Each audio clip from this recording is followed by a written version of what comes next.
This is how to break down a lobster. To prep the lobsters, I put them in the freezer for 30 minutes, and now we're gonna be ready to cut them.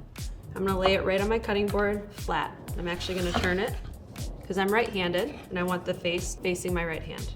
So what we're doing is we're trying to butterfly the lobster, which means we're not gonna cut all the way through. We are going to put our knife in one point and then just press down. That's all we're doing, okay?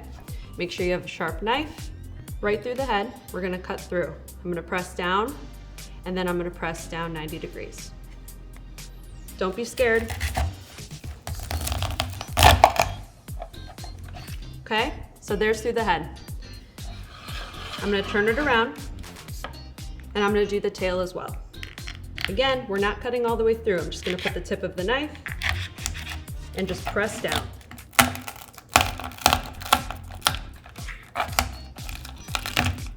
I'm just gonna use my hands and open it, okay? And this is butterfly, and it's that easy.